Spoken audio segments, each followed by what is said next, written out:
Bonjour à tous et bienvenue dans l'Instant T, votre rendez-vous quotidien avec l'actu.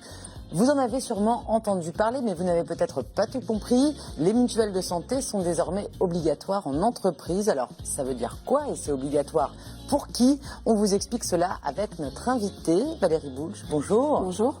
Alors, vous êtes juriste pour l'Union départementale de l'association CLCV, donc une association de défense des consommateurs. Et vous nous éclairez sur le sujet des mutuelles obligatoires. Ce sera tout à l'heure. Et puis, dans un tout autre domaine, nous recevons aussi Mickaël Baudu. Bonjour, Mickaël. Bonjour. Alors, vous êtes le producteur du jeu télévisé en breton Fautérienne, dont la 4e saison démarre ce vendredi sur TBO. Cette fois, les 3 duos d'aventuriers ont parcouru la région des Carpates en Roumanie. Vous nous en dites plus en fin d'émission. Et puis, c'est jeudi. Et le jeudi, c'est Benjamin, bien sûr. Bonjour, Benjamin. Bonjour, Pauline.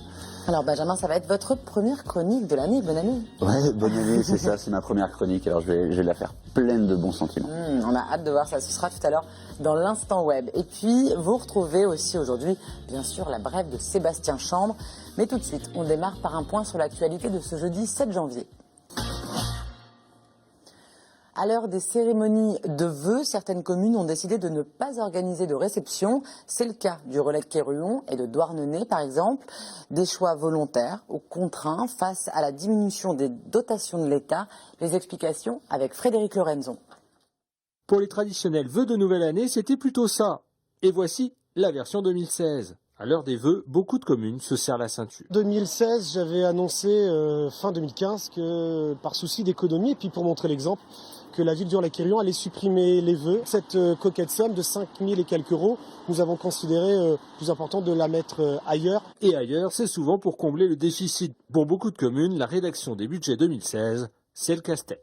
On racle de tous les côtés, mais à un moment donné, il n'y aura plus rien à racler. Donc la consigne est très stricte pour 2016. Aucun projet en cours, rien du tout, sauf les projets qui ont déjà été commencés. Après des années à éponger les dettes, Douarnenez risque de perdre à nouveau 500 000 euros de dotation. L'argent que l'État verse généralement aux collectivités.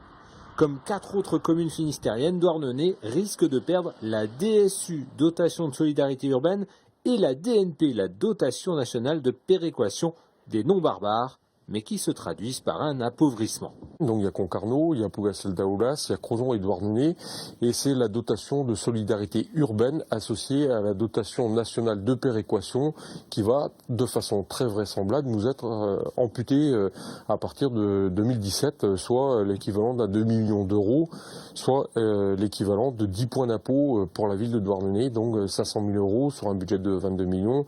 Ajouter le reste, c'est vrai que ça fait vraiment un gros trou et c'est très très compliqué de bâtir un budget dans ce cas-là. Il peut y avoir des charges qui ne sont pas incluses dans le calcul des dotations de l'État et puis manque de chance, le couvret est tombé, on est entre deux eaux, puis voilà, on passe à la caisse et de façon très sérieuse. Désormais, les maires finistériens concernés vont tenter une négociation. Le maire de Douarnenez compte notamment interpeller les plus hauts responsables de l'État. 4 minutes, c'est le temps moyen en Bretagne pour accéder à un service tel que le médecin ou encore un supermarché. C'est notamment le cas à Brélès, commune du Pays d'Iroise.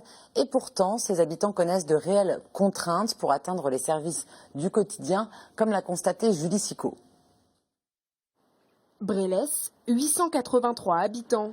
Une école, un bar-tabac, des pots de pain, une agence postale, une mairie, une salle pour les jeunes, un centre de loisirs. Mais ni médecin ni pharmacien, encore moins de supermarchés ou de magasins. À 82 et 70 ans, Marinette et Titine font tout leur trajet en voiture. Docteur Pello à Porceler. Alors là, c'est un petit quart d'heure, au grand maximum, 10 minutes, un quart d'heure. Il faut conduire. C'est tout. Quand on est seul, il faut conduire. Le jour où vous avez plus de voiture, comment est-ce que vous allez faire? On va compter sur les enfants ou petits-enfants. C'est ça. Au départ, quoi. Voilà. On n'a rien à proximité, quoi. On aurait voulu avoir un petit commerce aussi, quoi. Selon l'INSEE, Brélès fait partie des villes dites peu denses, comme la majorité des communes bretonnes. L'étude révèle qu'il faut en moyenne plus de 7 minutes pour atteindre les services de la vie courante. La commune ne compte qu'un point de vente, le Méhari, un bar, mais aussi un tabac, une épicerie et un dépôt de pain. Un petit moustique, 1 euro s'il te plaît. Les petits commerces ont disparu, il n'y a plus grand-chose. C'est à côté, c'est quand même important d'avoir un dépôt de pain. Le bar a ouvert il y a 12 ans. Depuis, l'activité s'est diversifiée. Depuis 5 ans, Patricia vend aussi du pain. Le pain, au départ, on a commencé très très petit. Et le dimanche, là, je mets le pain sur le billard. Hein. Je mets les planches et je mets tout. Il y a croissant, pain au chocolat et tout ça. Il y a beaucoup de gens qui disent qu'on est là, heureusement qu'on est là. Et j'en parlais encore avec des gens hier soir. Ils me disaient, si vous fermiez vous, il n'y a plus rien. Non. Une présence importante pour la vie des Brélésiens. Il y a encore 15 ans, une épicerie était présente sur la commune. Pour le maire, la situation pourrait être pire. On est à 10 km de Saint-Renan, on est à 8 ou 9 de Poudal-Mézeaux. On a des commerces, il y a des commerces partout. Et puis les écoles, on a les collèges sur Saint-Renan-sur-Poudal. Il y a des transports de bus. Et après, on n'est pas loin de Brest non plus. On a quand même de la chance d'être à 25 km de Brest, où on a des hôpitaux qui sont à la pointe de la technologie. Quelque part, on n'est quand même pas forcément très isolé par rapport à tout ça. La présence de Brest à 30 minutes permet d'attirer des familles sur la commune. À la différence du centre de la Bretagne, où l'INSEE révèle que les temps d'accès sont proches des 10 minutes et où la population est vieillissante. À Brest, en revanche, il faut moins de 3 minutes pour accéder à n'importe quel service. Depuis ce 1er janvier 2016, les mutuelles de santé sont obligatoires dans les entreprises. Mais qu'est-ce que ça implique exactement pour les salariés? Élément de réponse tout de suite avec notre invité. Valérie Boulch, vous êtes donc juriste pour l'Union départementale CLCV, c'est l'association de défense des consommateurs dans le Finistère. Alors expliquez-nous ce qui a changé au 1er janvier concernant les mutuelles de santé dans les entreprises. Ce qu'il y a avant, certaines entreprises avaient effectivement des accords collectifs avec des mutuelles obligatoires. Maintenant, cet accord qui a été voté donc en 2013 rend obligatoire pour toutes les entreprises, quel que soit le nombre de salariés, que l'employeur vous propose une complémentaire santé et une prise en charge à hauteur au minimum de 50%. Alors, pourquoi ce texte de loi? Est-ce que c'est une mesure bénéfique pour les salariés? À la base, c'est pour eux que ça a été fait. À la base, tout à fait. C'est bénéfique dans le sens où effectivement, tout le monde sera couvert. Et même si actuellement, les études qui ont été menées montrent que 95% à peu près de la population salariée était couverte par une mutuelle santé. Il y a 400 000 salariés sans mutuelle en France. Après, sur le nombre de salariés, effectivement, ça fait peut-être ce nombre-là. Mais maintenant aussi, c'est une prise en charge qui permettra quand même financièrement à tous les salariés d'être couverts. En CDI comme en CDD. En CDI comme en CDD. Alors, est-ce que si le salarié a déjà une mutuelle très intéressante, il peut refuser celle de son entreprise? Alors, c'est plusieurs cas de figure. Oui, c'est une mutuelle obligatoire, mais qui dit obligatoire dit toujours qu'il y a un principe et des exceptions. Donc après, si vous avez soit un accord collectif, ça dépend en fait si vous êtes entré dans l'entreprise avant ou si vous rentrez après la mise en place. Alors, par exemple, si on est rentré dans l'entreprise avant le 1er janvier, oui. Et que notre entreprise nous propose donc cette mutuelle obligatoire, qu'on en a déjà une, qu'est-ce qu'on lui dit? On a le droit de refuser. En fait, la proposition qui vous a été faite prévoit des cas de dispense. Et vous avez un cas de dispense, effectivement, si vous êtes couvert par une mutuelle une mutuelle déjà qui vous préférez, vous pouvez, jusqu'à la date anniversaire de votre contrat, refuser de souscrire celle qui vous est proposée et à la date anniversaire du contrat, intégrer la mutuelle obligatoire proposée par votre mutuelle. D'accord. Donc dans quelques mois, un salarié qui est déjà dans l'entreprise devra de toute façon adhérer. Est-ce que s'il accepte, il peut ensuite résilier quelques mois plus tard? Non, en fait, une fois sur le principe, c'est une mutuelle obligatoire, donc on ne change pas, on ne peut pas revenir en arrière. Après, c'est le choix avant de trouver les cas de dispense et de voir si on peut entrer dans ces cas de dispense, et dans ce cas-là, de choisir de ne pas adhérer. Et si on a résilié, est-ce qu'on peut revenir? Enfin, si on a dit... Non, en fait, finalement, on ne peut pas résilier... Après, si elle ne vous convient pas, si elle ne couvre pas suffisamment de choses, vous pouvez souscrire une surcomplémentaire qui pourra vous permettre d'être couvert pour les besoins que vous souhaitez. Mais ça veut dire qu'on n'a plus le droit, en tant que salarié, de ne pas vouloir, tout simplement, d'assurance complémentaire. Sur le principe, non, puisque c'est une assurance obligatoire pour que tout le monde soit couvert. Et une aide financière pour pouvoir permettre justement, parce que la raison pour laquelle les personnes n'étaient pas couvertes, c'était souvent une raison financière. Le fait qu'on demande à l'employeur de prendre un minimum, c'est bien un minimum, après d'autres peuvent prendre plus que 50%, fait que normalement tout le monde devrait être couvert. Mais est-ce que, alors ceux qui auront besoin de prendre, parce qu'il va y avoir des grosses entreprises avec beaucoup d'argent qui vont prendre des super mutuelles pour leurs employés, c'est un choix, effectivement. et des petites entreprises qui vont peut-être avoir des forfaits minimum. En fait, il va y avoir des écarts aussi. Tout à fait. Donc il y a des paniers minimum donc ça va être le panier minimum, ça va être ce qu'on appelle le ticket modérateur. Ça va être le forfait journalier, Ça va être en optique, un montant forfaitaire avec un changement de lunettes tous les 2 ans. Et en orthodontie et en dentaire, une prise en charge sur une base de remboursement de 125%. Ça, c'est le minimum. Ça, c'est le minimum. Alors, vous parliez tout à l'heure de surcomplémentaire. C'est le fait de prendre une autre complémentaire à sa complémentaire. Alors, il y a deux choses. Vous pouvez très bien, si le contrat le prévoit, avoir des options dans le contrat qui vous est proposé.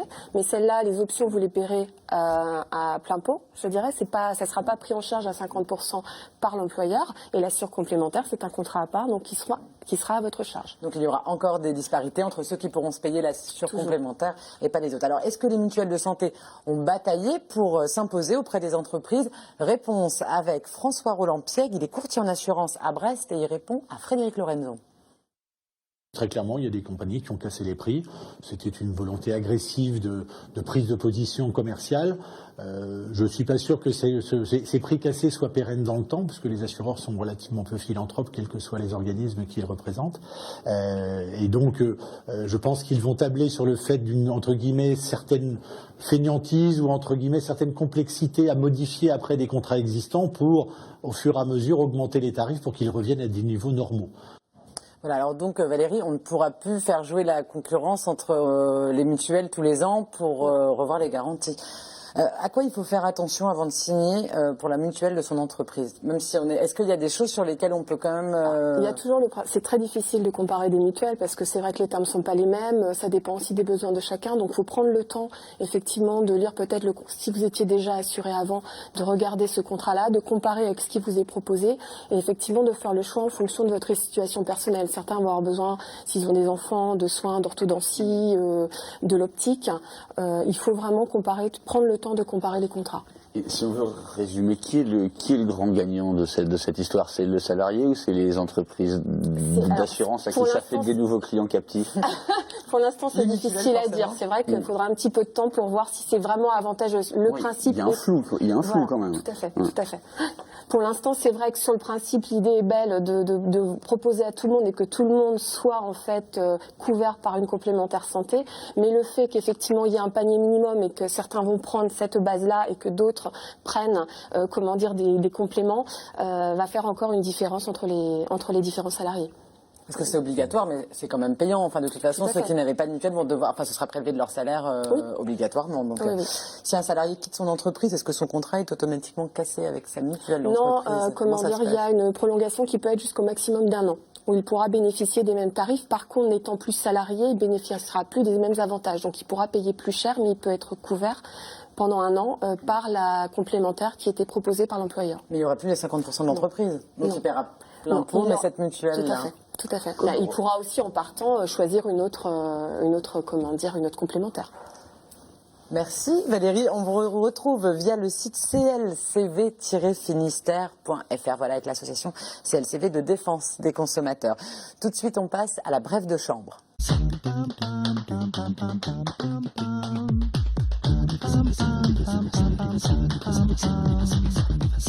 Salut, je voudrais adresser mes meilleurs vœux aux réfugiés qui fuient la guerre et la mort pour venir en Europe, en France et en Bretagne. Je vous cache pas que je trouve certaines de vos coutumes un peu bizarres, comme de vouloir vivre dans des tentes, dans des champs de boue et de détritus. Ici, on vit plutôt dans des appartements et des maisons, et ce serait bien que vous changiez cette habitude-là si vous voulez qu'on vous accepte. Surtout que des logements, on en a. Je prends un exemple au hasard, à Brest, on prend l'ancienne gendarmerie, on pourrait très bien la retaper pour en faire un centre d'accueil. Bon, c'est pas prévu, mais faut comprendre, nos élus locaux n'ont pas que ça à faire. Beaucoup d'entre eux ont un 2e mandat au département ou à la région, ils ont énormément de travail et ils ont autre chose à faire que d'organiser l'accueil dans un endroit décent pour des gens qui sont en danger. Et puis la vérité, c'est que c'est pas de leur ressort. Ça dépend de la préfecture. Alors si les élus locaux commencent à remplacer la préfecture, pourquoi pas des citoyens qui vont se mettre à créer des associations pour faire ce que l'État ne fait pas, Et si on commence comme ça, on va se finir par faire des restaurants du cœur, et dans 30 ans, on est encore en train d'aider les gens à la place de l'État, Alors non merci. Surtout que chez nous, c'est une municipalité socialiste, donc ils sont déjà très occupés à faire du social, donc ils n'ont pas le temps de s'occuper d'accueillir des gens qui sont en train de mourir. C'est pas que de la faute des élus brestois, attention, Ailleurs non plus, ils font pas grand-chose. Ah si, à Fouesnant. À Fouesnant, ils vont accueillir 27 réfugiés. Si toutes les municipalités s'y mettent, les milliers de personnes qui sont à Calais et à Dunkerque, ils sont logés en moins d'une journée. À Fouesnant, il y a même des élus régionaux qui se sont déplacés rien que pour les accueillir. Avec des pierres, mais bon, c'est un peu une coutume locale, comme les menhirs. Et puis, c'est l'état d'urgence. En France, le gouvernement est déjà très très occupé à mettre des Français dehors. Alors vous arrivez maintenant, en plus vous êtes dans la misère, excusez-moi, mais qu'est-ce que vous avez à nous apporter? Des sourires. Emmanuel Macron nous a expliqué qu'il fallait qu'on soit riche. Alors comment est-ce qu'on va faire pour être riche si on se met à donner de l'argent à ceux qui n'en ont pas? En tout cas, à tous ceux qui n'ont rien, je vous souhaite une excellente année 2016, avec plein de chance, plein de réussite et surtout la santé. Aux autres, je vous souhaite de trouver un petit peu de temps, un petit peu d'argent, un petit peu de place à partager pour être formidable. Bonne année 2016.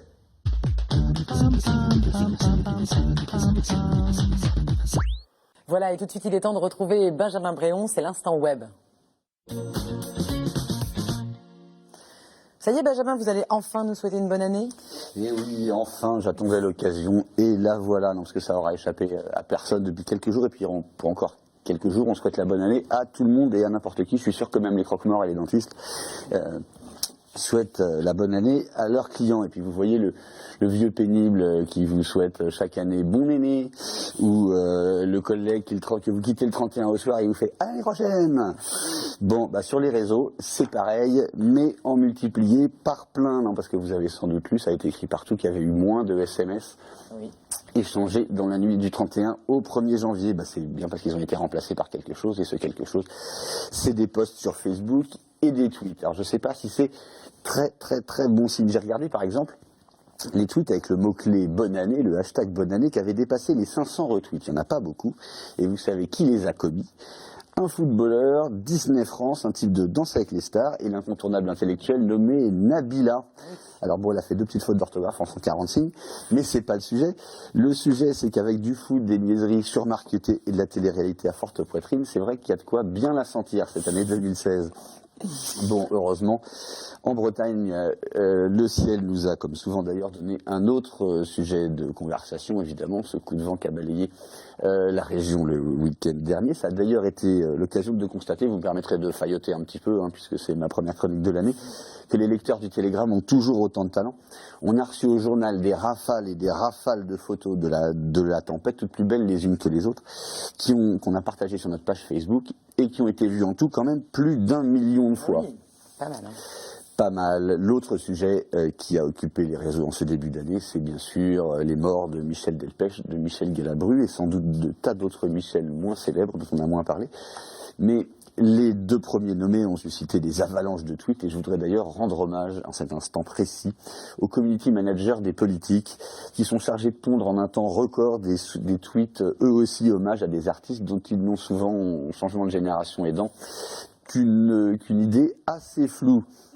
Bon, tout ça m'empêchera pas de conclure par le tweet d'un graphiste belge dont le reflet a fait le tour de France et qui nous montre que dans un miroir 2016, ça peut faire joie. Alors bon, c'est peut-être un peu optimiste si on pense que début 2015, on a dû se souhaiter des millions de fois une bonne année pour le résultat que l'on sait. Alors, autant se le dire, on pourra difficilement faire pire, on débriefera dans 52 semaines, et d'ici là, comme on dit chez les gardiens de prison parisiens, et surtout la santé. Merci Benjamin, merci beaucoup. Allez, tout de suite, on passe au Focus Programme.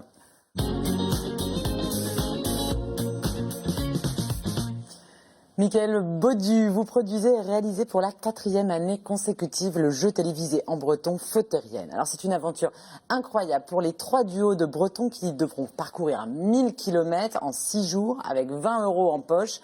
Vous découvrez donc le premier épisode ce vendredi à 20h45 sur TBO. Alors après le Pays de Galles en 2014, c'est ça? Non, il n'y a pas le Pays de Galles. C'était à Cornouailles l'année dernière. À Cornouailles, ouais. pardon, mais je savais que c'était au-dessus. C'est en Roumanie cette année, dans les Carpates plus exactement, que s'est déroulée cette 4e saison. Alors pourquoi le choix justement de cette région du monde, les Carpates? Histoire de changer un petit peu, c'est un pays assez exotique. On voit sur les routes des carouchas, ce sont des voitures à cheval, et c'est assez fréquent finalement sur les routes. Et même il y a une étape où on a imposé aux candidats de trouver un caroucha pour avoir des points supplémentaires, donc de faire arrêter la voiture et puis monter dans un caroucha. C'est une région comme ça qui est très typique où il y a encore des...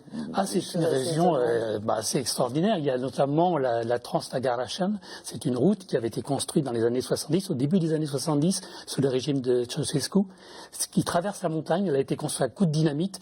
Officiellement, il y a eu 40 personnes qui sont mortes dans la construction, mais il paraît qu'il y en a eu des centaines. Et la route, il y a un épisode avec Tom Cruise dans Mission Impossible qui fait une course poursuite avec une moto sur cette route-là. C'est assez exceptionnel. Et donc on imaginait pouvoir filmer tout ça avec un drone, avoir des images superbes. Et le jour où on est arrivé, il pleuvait. Mais alors, il pleuvait vraiment à torrent. Au point que certains étaient en train de faire du stop sur le bord de la route. Puis il y en a un qui dit... il y a 3 jours, à Bucarest, il faisait 40 degrés, et là, il fait 5 degrés. Ah oui, quand même. Ah oui, il y a des écarts. C'est la montagne, tout en altitude. 2000 mètres de hauteur. C'est ça, des Bretons en même temps. Hein. On les exporte à 4 000. Ça nous dépaysait pas trop, finalement. On va découvrir la bande-annonce de Fauterienne, saison 4.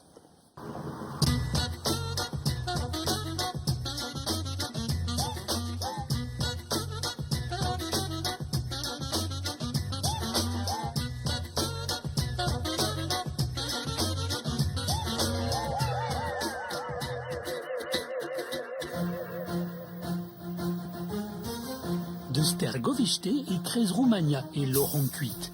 E trau un tour, be savet gant vrat que pech Dracula. Roue be brude de vie grisdet. E pat c'hwer deves e mai no vont de foueta enchou bi an abras quand tal vudeges ugen euro e kin e no godello.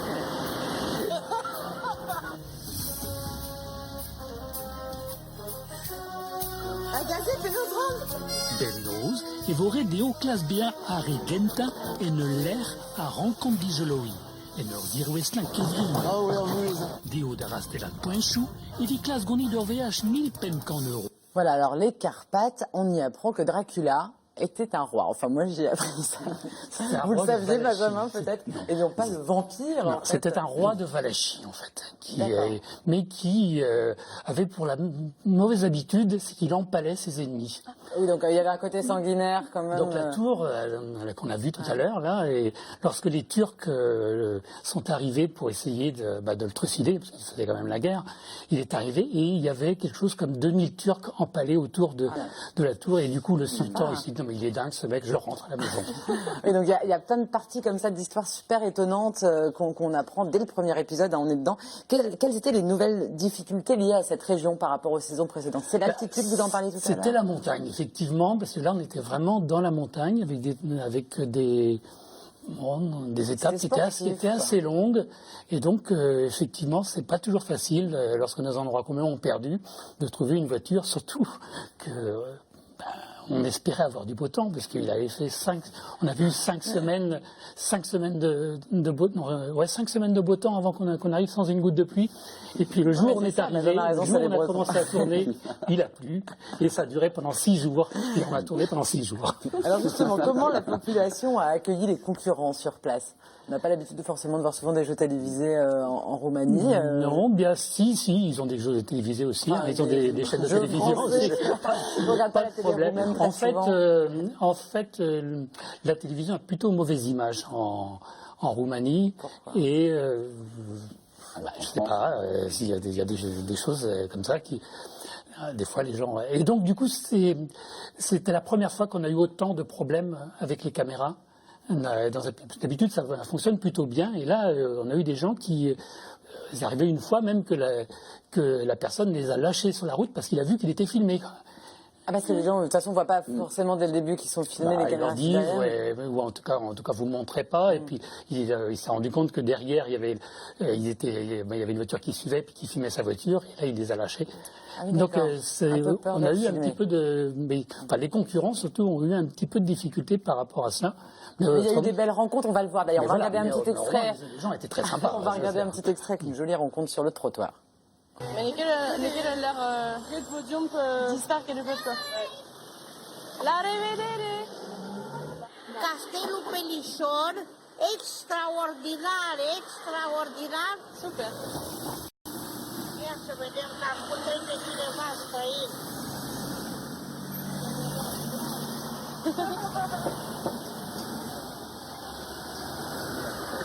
Sinaia? Ja? Prenez-le, vous goulez notre Sinaia! Une qui colle la teinture. arrivé d'un bus. Voilà, donc ça c'est un extrait du premier épisode. On voit que les gens sont quand même collaboratifs avec les... Exactement, non. Ils ont quand même été hébergés. Ils ont même passé une nuit dans un château, invités par le maire de la commune. Quand même. Ah oui, sympa, sympa. Bon, en tous les cas, c'est à découvrir dès ce vendredi à 20h45, ce vendredi 8 janvier, et puis il y a 6 épisodes à suivre tous les vendredis derrière. Merci beaucoup à tous les trois d'être venus sur le plateau de l'Instant T. Nous, on se retrouve demain, même heure, pour une nouvelle émission. Et d'ici là, passez une très belle soirée sur TBO. Ciao.